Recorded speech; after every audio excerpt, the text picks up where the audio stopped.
kusoo dhawaada toddobaadka iyo caalamka dhacdooyinka aan toddobaadkan dib ugu fiirin doono toddobaadkana waxaa ka mid ah Australia oo leysay 10,000 oo geel ah shacabka Soomaaliyeed oo iyaguna aad uga xumaaday leynta geelaasi beel ka mid ah beelaha Soomaaliyeed ayaa iyagu tacsi laga yaabay u diray geelaasi dhagihii wariye Cabdirashaaq Catoosh oo muran badan ka taagnaa toddobaadkan maxaa ka careysiyay madaxweyne Donald Trump qodobadaas iyo kuwa kaleba waad ku maqli doontaan halkani waa Shaywaal Media toddobaadka iyo caalamka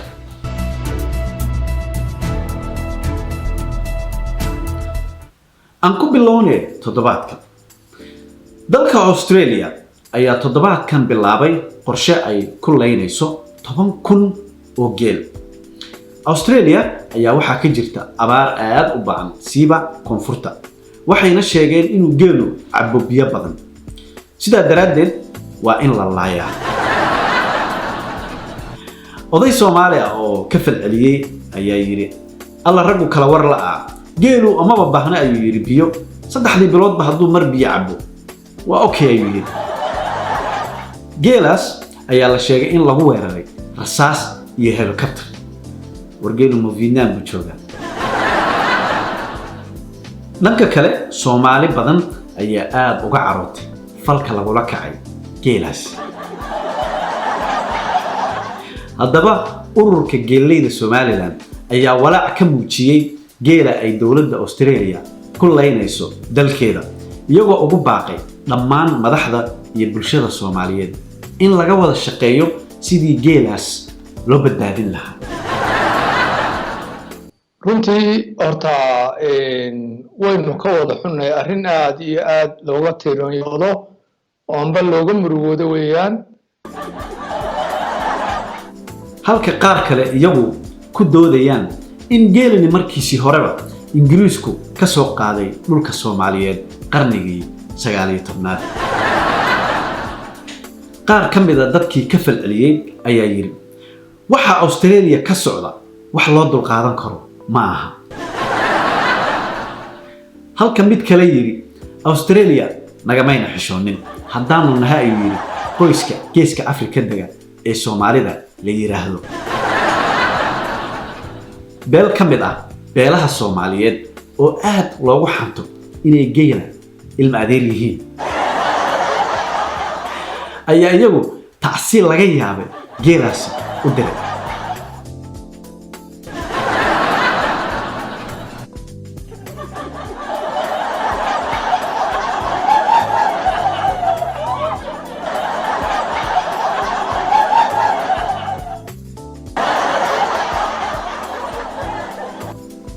raggan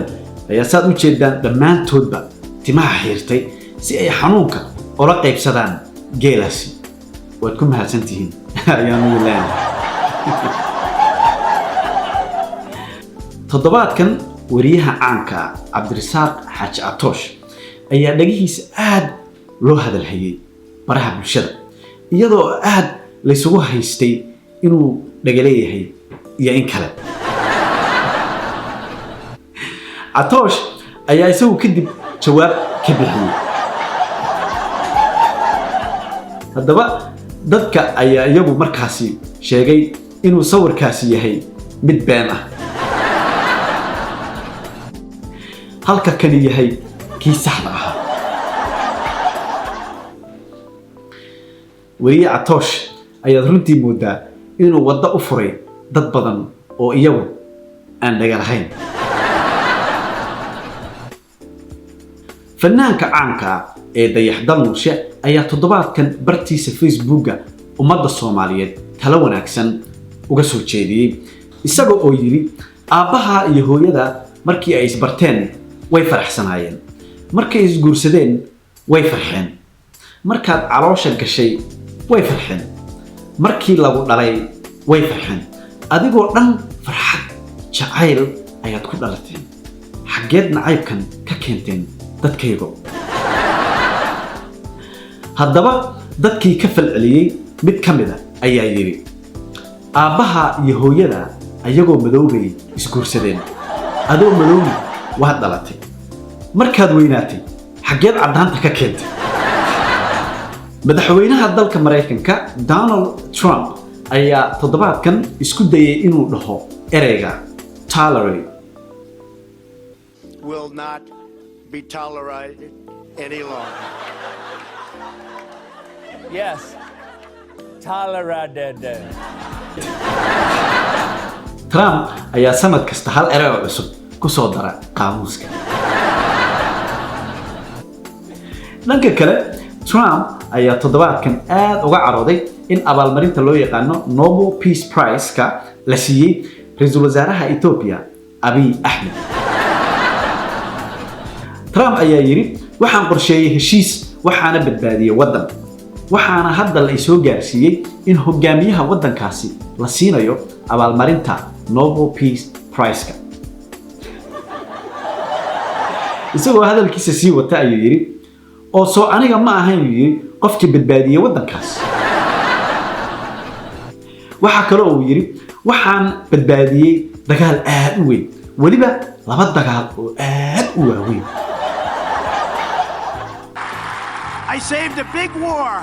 saved a couple of them. warninku baa badan hadda waa ninkii toddobaadkan uu weeraray Iran. waxa la sheegay in hal qof oo kaliya oo ku dhintay wadooyinka magaalada Oslo ee dalka Norway sanadkii la soo dhaafay oo idil. marka loo fiiriyo magaalada London oo wadooyinkeeda ku dhinteen dad ku dhow 130 qof. laakiin talow imise qof ayaa horta ku dhimatay taraafiga Islii.